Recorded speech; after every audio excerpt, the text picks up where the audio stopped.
오늘은 새로운 집의 완성이라는 제목으로 말씀 나누겠습니다. 부제가 있는데 슬픔으로 만들어진 집입니다. 슬픔으로 만들어진 집. 십자가 사건에서 빠질 수 없는 것이 온 땅에 어두움이 임했다는 이 이야기입니다.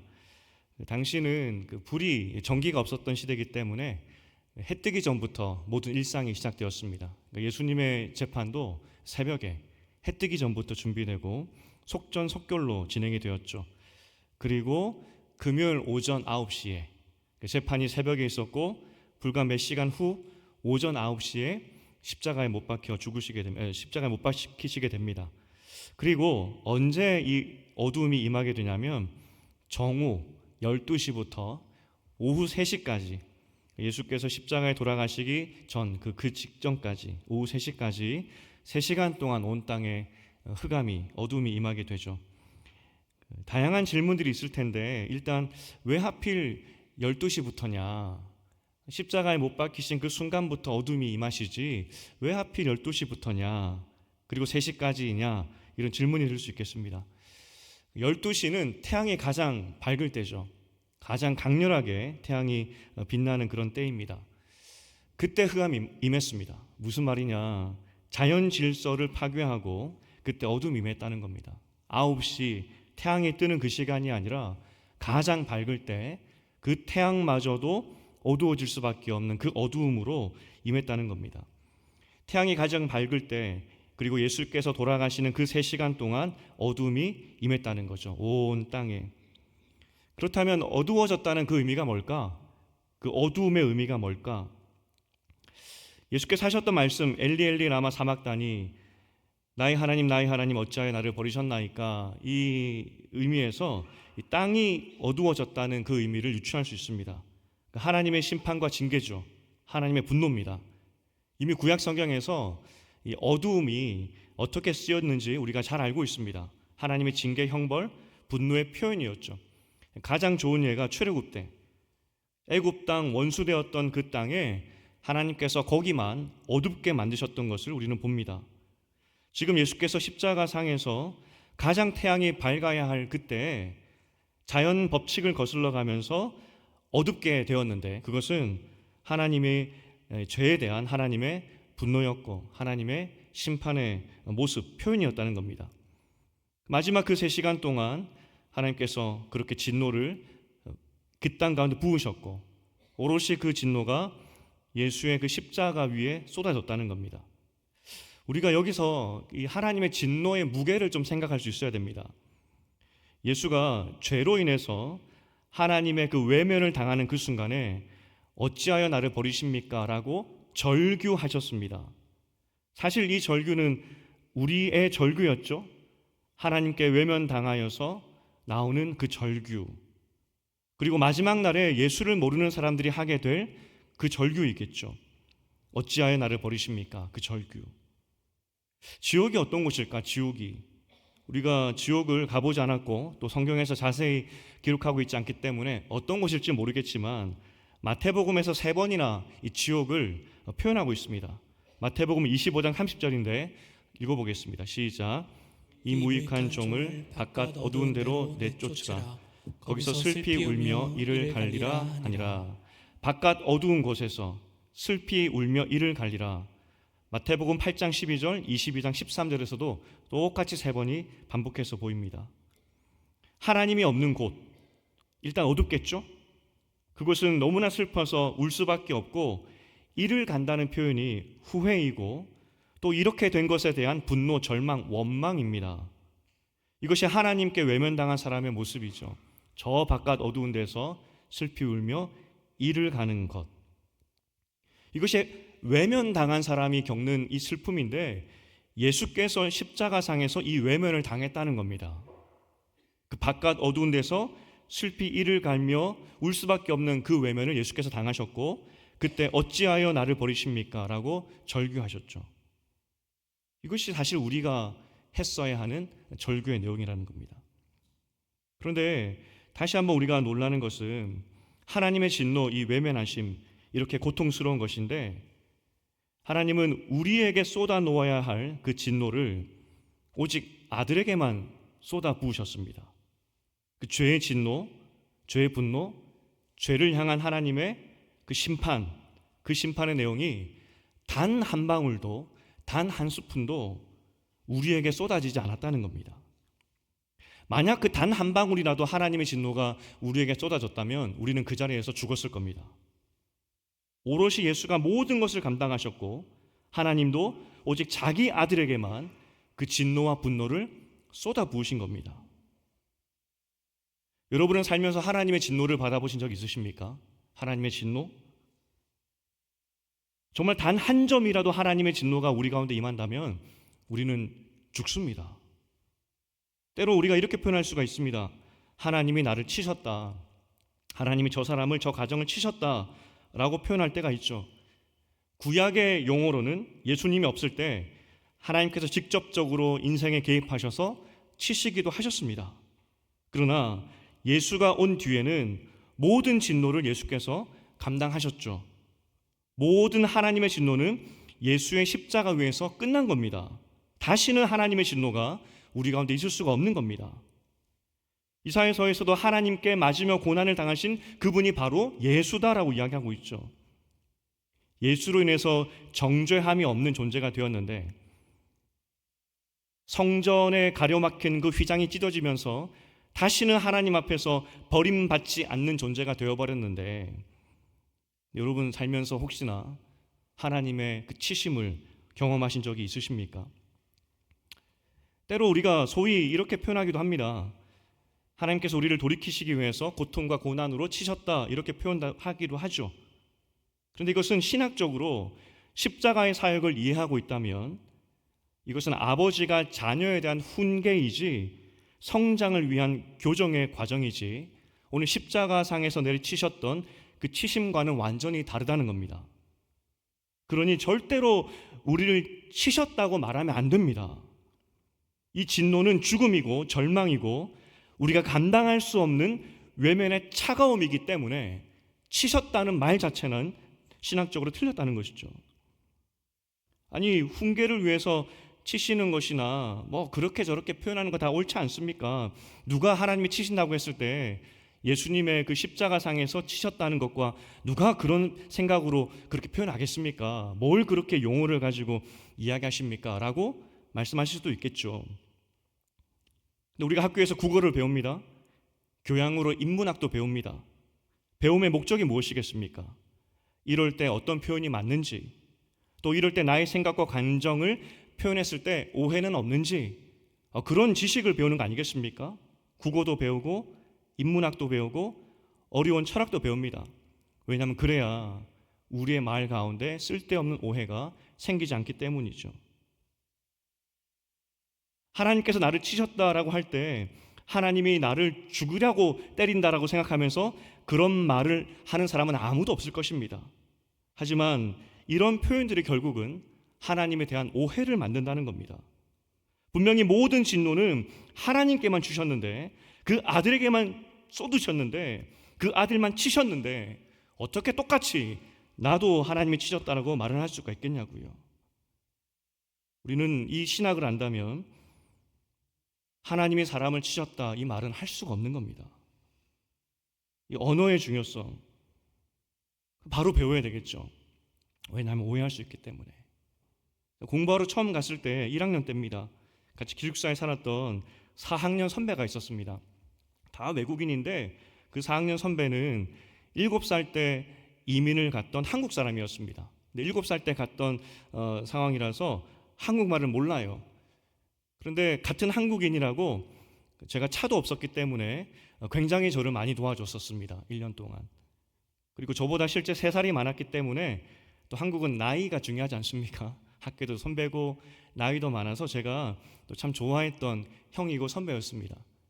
같이 차를 타는데 제가 그냥 무심결에 뭐 영화에서도 많이 나오는 그런 대화들, 오 마이 갓 이런 것들 제가 한번 했어요. 그랬더니 그 형님께서 정색을 하면서 그런 말 하면 안 된다고. 왜 그러냐 그랬더니 영화에서 우리가 흔히 쓰는 그런 가벼운 욕들 있지 않습니까? F 들어가는 거 말고 가벼운 영어식 욕들이 있습니다. 어찌하다 보니까 사람들이 그것을 따라서 많이 하게 되고 오마이갓도 마찬가지고. 하지만 오마이갓 자체가 갓 하나님이 들어가는 거 아니겠습니까? 하나님의 이름을 망령되 일컫는 것이기 때문에 그 표현은 쓰지 않는다고. 실제로 나중에 유심히 보니까 교회 다니는 사람들은 오마이갓은 안 하더라고요. 제가 잘 몰랐죠. 하나님의 이름을 망령되 일컫는 것. 하나님의 자녀들이 하나님에 대한 지식이 없어서 망한다라고 우리가 말씀을 통해 보았죠. 신학을 배우고 교회에서 성경 공부하는 이유는 내가 아는 하나님을 아는 지식을 오해 없이 표현하는 것도 굉장히 중요하다는 겁니다. 그래서 오늘 먼저 치셨다. 이것은 우리 인간이 함부로 말할 수 없는 단어입니다. 만약에 이것을 함부로 말하고 오해한다면 오늘 십자가상에서 오롯이 하나님의 그 징계를 받았던, 하나님의 치심을 받았던 예수의 십자가를 오해할 수 있다는 겁니다. 단 한 점이라도 하나님의 분노가 우리 가운데 임하여서 침을 당했다면 우리는 다 죽습니다. 하지만 어떠한 것도 하나님께서 우리에게 전가하지 않으셨습니다. 오직 예수의 십자가에 다 맡기셨죠. 그래서 우리는 다시는 하나님의 침을 당하는, 하나님께 징계의 대상이 되는 그런 죄인이 아니라는 겁니다. 그래서 하나님의 징계가 오직 예수에게만 임했다는 것이 얼마나 감사한지. 만약 그 십자가를 넘어서서 흘러넘쳐서 우리에게도 한 방울이라도 그 징계가 튀었다면 우리는 죽는 인생이었을 텐데 단 한 점도 그 십자가를 벗어나지 않았다는 것입니다. 칼빈은 때로는 우리 가운데 있는, 우리가 앞서 말했던 하나님께서 주시는 고통과 고난들이 있는데 그걸 어떻게 표현해야 되느냐, 이렇게 표현하고 있습니다. 칼빈이 이렇게 설명합니다. 아버지의 매는 재판관의 것이 아니라 의사의 것이다. 재판관의 매, 너는 죄인이야, 너는 죽을 죄인이야, 이렇게 치시는 매는 예수께 임했고, 우리에게 때로 오는 이해할 수 없지만 때로 고통과 고난은 의사의 것이다. 우리를 성숙하게 만들고 성장하게 만드시는 아버지의 고치심의 것이다. 이렇게 이야기하죠. 바른 길로 가게 하기 위한 교육으로서 주시기도 한다는 겁니다. 그것은 사랑이고 지혜입니다. 재판관의 매가 아니라는 것이죠. 이처럼 하나님의 그 사랑이 징계와 저주, 그 하나님의 사랑을 통하여서 우리는 더 이상 징계와 저주 그 대상이 아니게 되었다. 이것이 얼마나 큰 은혜인지. 단 한 점도, 단 한 스푼도 하나님의 그 분노가 우리에게 오지 않았다는 것이 얼마나 큰 은혜인지. 오늘 십자가 사건이 그래서 하나님의 진노라고 했는데 이렇게 말하고 싶습니다. 첫 번째 신학적 정의입니다. 이 어둠은 세상이 아니라 하나님의 아들 위에 임한 심판의 그림자다. 만약 이 어둠이 세상에 임해버렸다면, 우리에게 임했다면 우린 다 죽습니다. 하지만 이 어둠은 오직 십자가에만 머물게 됩니다. 그리고 예수가 다 주셨죠. 얼마나 큰 은혜인지. 두 번째, 이 어둠의 신학적 정의를 보면 아버지의 마음을 알 수가 있습니다. 이 어둠을 하나님의 마음이라고 성경은 동시에 말하고 있습니다. 하나님의 슬픔이죠. 사실 이 모든 구원의 사역의 출발점은 하나님 아버지로부터 출발을 했습니다. 그리고 아버지의 이 구원의 사역의 계획의 마지막은 아들이 죽어야 한다는 것이었습니다. 아들이 죽어야 이 계획은 이루어지는 겁니다. 예수가 자발적으로 아버지의 그 구원의 목적을 위해서 순종하신 것이 십자가 사건입니다. 아버지, 제가 십자가에서 아버지의 구원의 사역을 완성하겠습니다. 이것이 십자가의 사역입니다.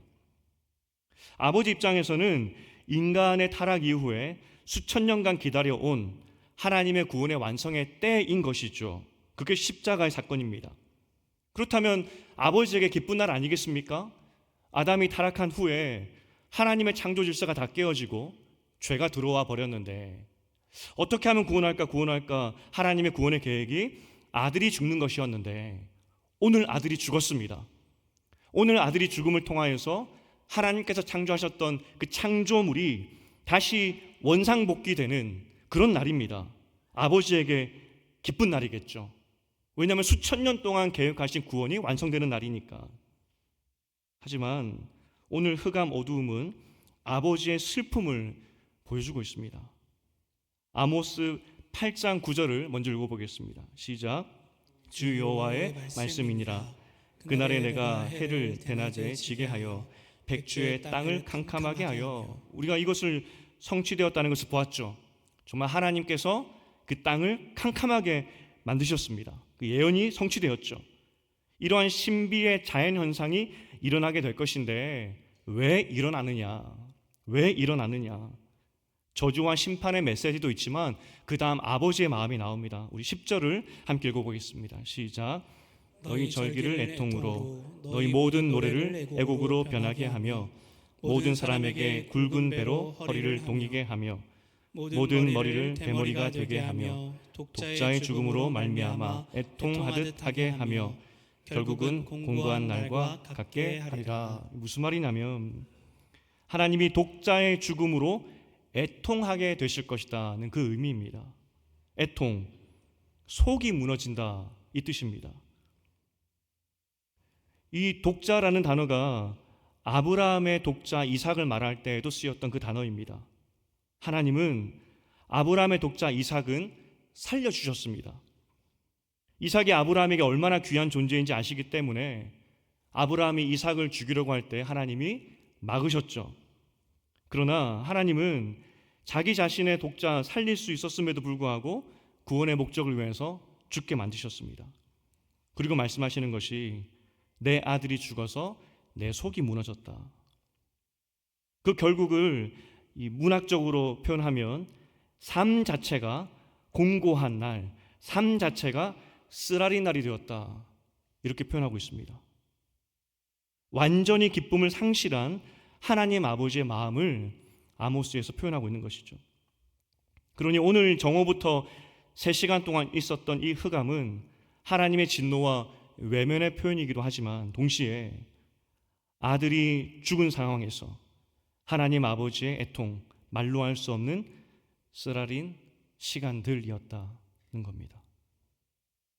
오늘 우리가 생각해 볼 십자가를 생각하면서 기억할 것이 십자가상에서 이 흑암의 사건을 보면서 하나님의 외면의 순간도 기억해야 되겠지만 동시에 하나님 아버지의 독생자 아들을 죽게 하는 그 고통이 얼마나 컸는지, 아들의 순종의 사건도 십자가에 있지만 동시에 아들을 죽일 수밖에 없었던 아버지의 슬픔의 눈물도 이 십자가에 있다는 것을 우리는 기억해야 한다는 겁니다.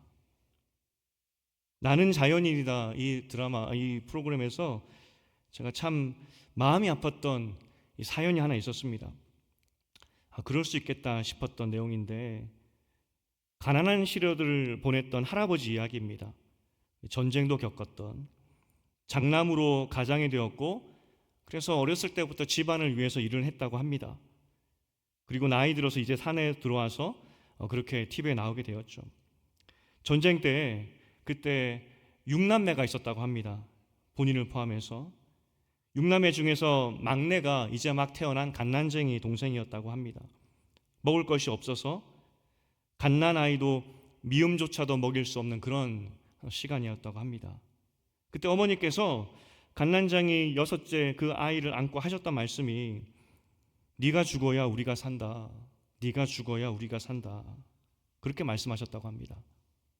정말 먹을 것이 없었기 때문에 어린 마음에 그렇게 말하는 어머니의 말씀이 진심으로 느껴졌다고 합니다. 아, 이 동생이 죽어야 우리가 사는구나. 진심으로 느껴졌다고 합니다. 어느 날 안타깝게도 그 젖먹이 동생이 죽었다고 합니다.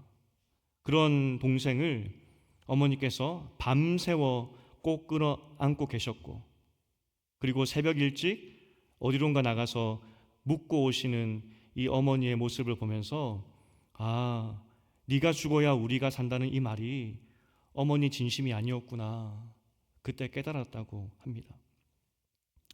예수가 죽어야 우리가 삽니다. 예수가 죽어야 우리가 생명을 얻습니다. 이것이 하나님의 구원의 계획이었습니다. 예수가 죽어야 우리가 삽니다. 하지만 여기서 우리가 한 가지 기억할 것, 하나님이 독생자를 잃은 그 슬픔, 이것을 기억할 필요가 있다는 겁니다. 하나님의 고통이 있었기 때문에 우리가 살았죠. 우리는 우리가 산 것만 생각하죠. 십자가를 볼 때 예수의 피로 우리가 살았구나. 하지만 자기 독생자를 주신 아버지의 눈물이 거기 있었다는 겁니다. 그리고 그 죄값, 진노, 외면을 오직 자기가 사랑했던 독생자 아들에게만 쏟아부으신 아버지의 사랑, 그 은혜가 있었다는 겁니다. 단 한 방울이라도 그 진노가 우리에게 튀었다면 우리가 죽는 것인데, 사랑하는 아들에게 모든 것을 다 전가하신 아버지의 눈물, 이것이 오늘 십자가 어둠의 사건에서 보이는 두 번째 신학적인 메시지입니다. 이제 나머지 본문을 좀 보고 싶습니다. 오늘 이후의 본문은 예수 십자가 사건, 마가복음에서 이 클라이맥스인데, 마가가 십자가의 사건을 미리 암시하면서 복음서를 시작했습니다. 이 이야기가 어떻게 끝날 것인지, 그리고 그가 처음 이야기를 시작하면서 마치 복선처럼, 마치 힌트처럼 암시하며 시작했던 것이 오늘 본문에서 다 이루어집니다. 우리가 드라마를 볼 때 이런 표현하죠. 떡밥을 던졌다. 나중에 이 드라마가 진행이 되다 보면은 떡밥을 회수했다, 이런 표현도 쓰더라고요. 마가가 그랬습니다. 마가복음을 쓰면서 앞으로 있을 일들에 대해서 먼저 암시를 줬고, 오늘 본문에서 그것이 다 이루어지게 됩니다. 역시 이것도 두 가지를 보고 싶은데, 첫 번째는 찢어졌다는 단어입니다. 찢어졌다. 새벽에 우리가 보았지만 이 성전의 휘장이 찢어졌다는 그런 표현 아니겠습니까? 이것이 마가복음이 시작될 때 먼저 나왔던 그 단어입니다. 마가복음 1장 10절을 읽어보겠습니다. 시작. 곧 물에서 올라오실새 하늘이 갈라짐과 성령이 비둘기같이 자기에게 내려오심을 보시더니, 하늘이 갈라졌다, 이 갈라졌다는 이 단어와 휘장이 찢어졌다는 그 단어가 똑같습니다. 번역의 차이였죠. 쉽게 말해서 마가복음 1장 10절의 번역이 좀 잘못됐습니다. 정확히 표현하면은 하늘이 찢어졌다입니다. 하늘이 찢어졌기 때문에 지금처럼 단추가 있는 것도 아니고 자크가 있는 것도 아니기 때문에 다시는 그 찢어진 하늘을 수선할 수가 없는 겁니다. 그냥 찢어진 겁니다. 그 상태로 영원히 간다는 겁니다. 당신은 하늘과 땅은 절대로 건널 수 없는 강과 같이 막혀있다 생각했습니다. 절대로 하늘의 것이 땅으로 내려올 수 없고 땅의 것이 하늘로 갈 수가 없습니다. 둘은 완전히 분리되어 있습니다. 하지만 성령이 오시면서 하늘과 땅이 연결되어 버렸습니다. 갈라져 버렸죠. 찢어져 버렸죠. 그 찢어진 하늘이 있었는데 그 찢어졌다는 것, 그것을 다시 한번 성전의 휘장이 찢어짐을 통하여서 눈에 보이게 보여주고 있는 겁니다. 성전의 휘장이 찢어짐을 통하여서 하나님과 사람 사이의 모든 담은 허물어졌다는 것입니다. 이제 언제든지 인간은 자유롭게 하나님께 나아갈 수 있게 되었다는 것입니다. 그 복선이, 그 힌트가 1장 10절에서 나왔다는 것이죠. 여기서 우리에게 주는 교훈은 이미 하늘이 열렸습니다. 그리고 이후에 하나님과 우리 관계를 맡고 있었던 성막의 성전의 휘장이 찢어졌습니다. 예수 그리스도를 통하여서 우리는 언제든지 하나님께 나아갈 수 있는 존재로 바뀌었다는 겁니다. 기도의 성전으로 바뀌었다는 것이죠. 다른 말로 하면 이미 하나님의 나라가 시작되었다는 겁니다. 하나님의 은혜의 때가 이미 우리 삶 가운데 시작되어 버렸다는 것입니다. 앞으로 올 것이 아니라, 미래적인 것이 아니라 찢어진 하늘을 통하여서 성령이 내려오시고 찢어진 휘장을 통하여서 우리가 하나님께 나아갈 수 있듯이 언제든지 우리는 하나님을 찾고 만날 수 있는 존재로 바뀌었다는 겁니다. 마가가 처음 시작에 그걸 썼고요, 마지막에 확증적으로 보여주고 있습니다. 하늘이 찢어졌는데 성막의 휘장까지 찢어졌다고. 이것이 너희 존재라고. 두 번째 신학적인 완성은 백부장의 입에서 나오는 구절입니다. 본문 39절을 함께 읽어보겠습니다. 자, 시작. 예수를 향하여 섰던 백부장이 그렇게 숨지심을 보고 이르되 이 사람은 진실로 하나님의 아들이었도다 하더라. 하나님의 아들이라는 그 고백이 백부장의 입에서 나옵니다. 이게 좀 이상하지 않습니까? 백부장, 유대인도 아니고 그동안 공생의 3년 동안 따라다녔던 제자 중에 한 명도 아닙니다. 이방인입니다. 하나님의 아들. 이 하나님의 아들이라는 주제가 마가복음을 시작했던 주제였습니다. 마가복음 1장 1절을 함께 읽어보겠습니다. 시작. 하나님의 아들 예수 그리스도의 복음의 시작이라.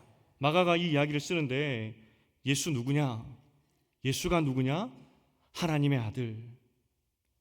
마가는 줄기차게 예수가 하나님의 아들이라고 그의 글에서 계속 증명하여 보여주었습니다. 계속 보여주었습니다. 결국 정말 예수가 하나님의 아들이었구나, 이것이 사람에 입에서 고백되게 되는데 누구였느냐? 그 사람이 백부장이었습니다. 아니, 그러면 어떻게 이방인 되었던 백부장이, 그동안 예수를 몰랐을 이 백부장이 어떻게 예수의 죽음 앞에서 저 사람은 하나님의 아들이라고 고백할 수 있었을까? 사실 그 당시 황제가 신의 아들이었고 신이었습니다. 함부로 사람을 향하여서, 황제 말고 다른 사람을 향하여서 신의 아들, 신적인 존재라고 말할 수 없습니다. 그렇게 말하면 반역입니다. 신의 아들은 오직 황제죠. 그런데 로마의 관리였고 누구보다 충성된 로마의 군인이었던 백부장이 예수를 향해서, 로마가 만들었던 그 십자가 형벌에서 죽는 그 예수를 향하여서 저 사람이 하나님의 아들이라, 반역입니다. 어떻게 백부장이 그런 말을 할 수 있었을까? 이 백부장이 누구일까라고 했을 때 아마도 이 십자가 형벌을 처음부터 끝까지 옆에서 관리했던 사람으로 보입니다. 로마 관리였고 또 로마의 형법 따라 집행되는 것이기 때문에 이것이 적법하게 잘 진행되는지 감시하고 감독했던 그런 역할로 보입니다. 그래서 계속 옆에서 서 있었다라고 표현하고 있죠. 예수가 십자가형을 받고 그리고 하늘이 어두워지는 것도 봤을 것이고 다 지켜보았습니다.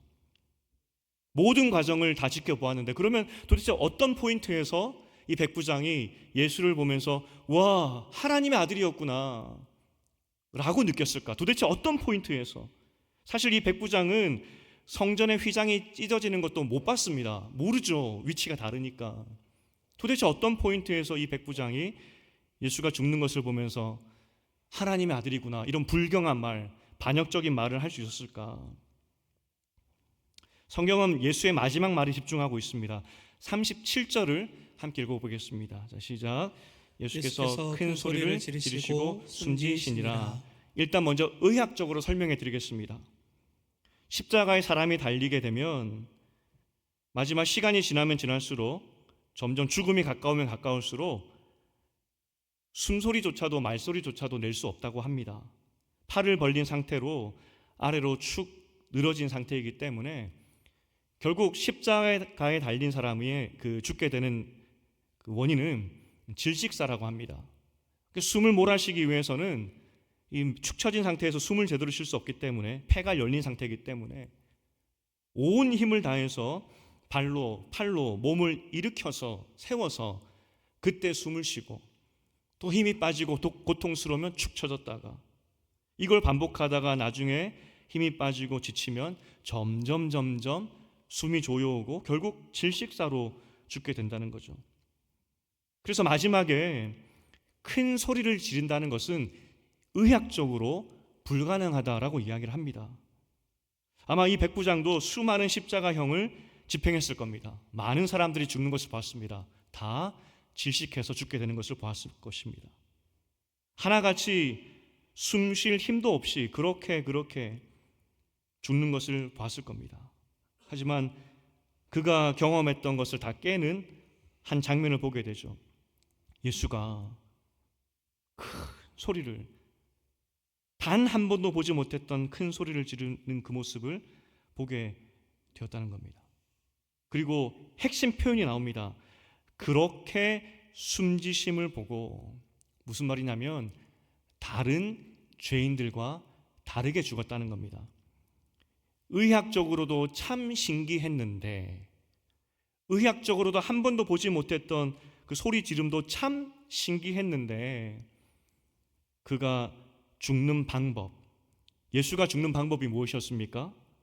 어린 양처럼 어떠한 변명이나 원망이나 저주 없이 마치 스스로 십자가를 선택해서 스스로 자발적으로 죽는 것처럼, 의지적으로 죽는 것처럼, 어린 양처럼 죽는 그 모습을 보면서 아, 예수가 다르구나.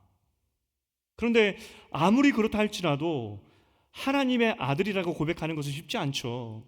아, 비범하다. 와, 좀 다르구나. 뭐 이 정도 표현할 수 있겠죠. 하지만 신적인 존재다라고 이야기하는 것은 반역입니다. 어떻게 그럴 수 있었을까? 칼빈이 이 부분을 이렇게 해석하고 있습니다. 제가 읽어드리겠습니다. 이 백부장의 고백은 그의 지식의 완전함에서 나온 것이 아니라 하나님께서 그 입을 도구로 사용하신 것이다.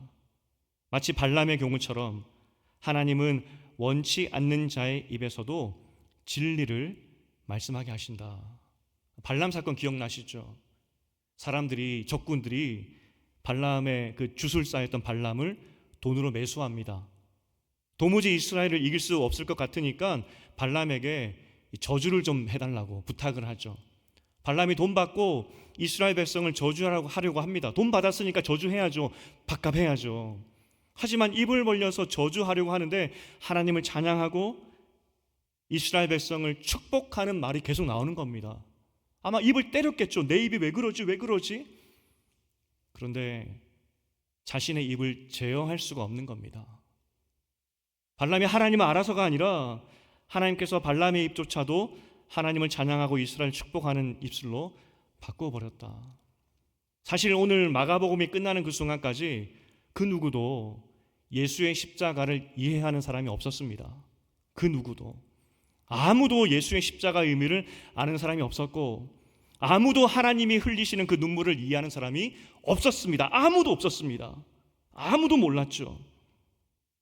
그때 하나님께서 마치 돌들을 들어 찬양하게 하시듯이 오늘 백부장을 사용하셨다는 겁니다. 누가복음 19장 40절을 함께 읽어보겠습니다. 시작. 대답하여 이르시되 내가 너희에게 말하노니 만일 이 사람들이 침묵하면 돌들이 소리 지르리라 하시니라. 종교 지도자들이 예수께서 입성하실 때 찬양하는 이스라엘 백성들의 입을 막으려고 했습니다. 그때 예수께서 하신 말씀입니다. 내가 돌들을 들어서라도 찬양하게 만들어버리겠다. 사실 십자가의 죽으심의 이 사건 앞에서 그것을 이해하는 분은 아버지와 아들밖에 없었습니다. 참된 하나님의 아들이었지만 그 죽음 앞에서 그 누구도 알지 못했다는 겁니다. 그때 하나님께서 마가가 시작했던 1장 1절 그가 바로 하나님의 아들이라는 것을 오늘 백부장의 입을 통하여서 고백하게 하시고 그는 정말 하나님의 아들이었다. 이 결말로 오늘 이 이야기를 하게 하셨다는 것이죠. 정리하면 오늘 본문은 마가복음에서 정점입니다. 정점. 그렇죠. 예수의 십자가 그 죽으심을 설명하는 책이니까. 그런데 이 신학, 진리, 하나님의 계획을 완성하기 위한 하나님의 아픔, 하나님의 눈물을 우리는 오늘 볼 수 있어야 됩니다. 아들 예수의 고통이 또한 있었다는 것도 볼 수 있어야 됩니다. 온 땅이 어둡게 된 것은 하나님 아버지의 슬픔의 표현이었고 예수가 당한 고통의 크기의 표현이었습니다. 그런데 단 한 점의 어두움도 우리에게 오지 않았습니다. 하나님은 모든 죄를 오직 독생자에게만 지게 하셨습니다. 그리고 예수는 그 죄의 무게를 우리에게 전가하지 않았습니다. 왜 내가 고통당해야 됩니까?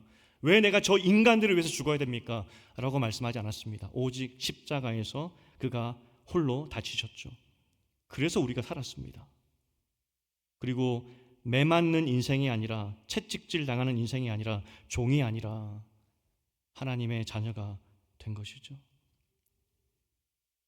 예수 믿고 구원받는다는 거 다 알고 있습니다. 잘 믿습니다. 예수 믿고 구원받는다, 천국 간다, 누구나 다 알고 있고 그 믿음을 다 가지고 있습니다. 그런데 여기서 우리가 한 가지 더 가져야 될 믿음의 제목이 있습니다. 우리는 예수를 통하여서 하나님의 진노의 자녀가 더 이상 아니라는 사실입니다.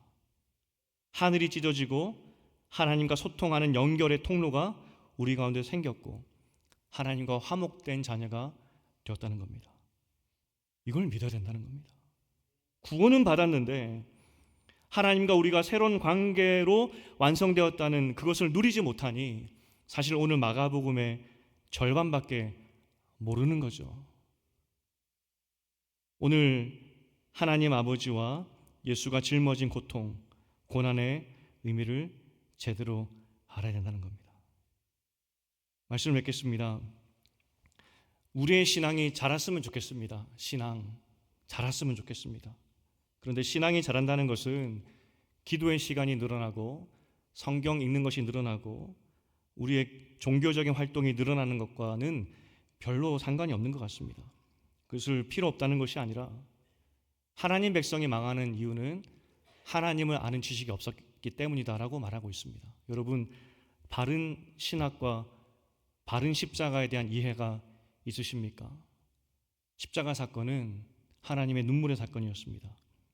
그리고 모든 하나님의 진노가 예수에게만 짊어지게 되는 그 사건이었습니다. 오늘 중요한 신학을 배웠죠. 아버지의 슬픔입니다. 특별히 우리를 구원하기 위한 아버지의 눈물. 하지만 그 눈물 앞에서 하나님의 아들이었던 독생자 예수는 순종함으로 그 십자가를 지셨습니다. 그리고 그 완성이 어떻게 됐느냐? 하늘이 찢어지고 우리와 하나님 사이를 막고 있었던 성막의 휘장이 찢어지고 이제 하나가 되었다는 겁니다. 그게 무슨 의미입니까? 이미 하나님과 우리 사이에 천국의 기쁨이 임하게 되었다는 겁니다. 인생을 살다 보면 이런저런 고통이 있습니다. 인생을 살다 보면 어려움이 있죠. 여러분에게 도전드리고 싶은 것은 이 아버지의 슬픔을 헛되이 만들지 않았으면 좋겠습니다. 아버지의 이 눈물의 이 어둠의 사건이 헛되게 되지 않았으면 좋겠습니다. 오늘 이렇게 흑암의 모습으로 아버지의 마음을 표현하시면서 이것을 성취한 이유는 무엇이냐? 결국 우리를 자녀 삼기 위함 아니겠습니까? 예수 믿고 십자가 믿고 구원받는다는 것은 알고 있는데 이미 임한 하나님의 나라, 이 천국을 세상의 고통과 고난 때문에 믿지 못하고 하나님이 나를 치셨나? 그런 원망으로 산다면 우리는 반쪽짜리 인생입니다. 하나님의 슬픔을 헛되게 만들어버리는 그런 인생이죠. 지금도 하늘 문은 열려 있습니다. 그리고 우리는 하나님께 나아가서 기도할 수 있는 존재가 되었다는 겁니다. 이것이 십자가의 은혜입니다. 간절히 바라기는 십자가로 이루신 아버지와 아들이 십자가를 통해서 이루신 회복의 삶, 자녀됨의 삶, 천국의 삶을 누리는 여러분 되시기를 주님의 이름으로 축복드립니다.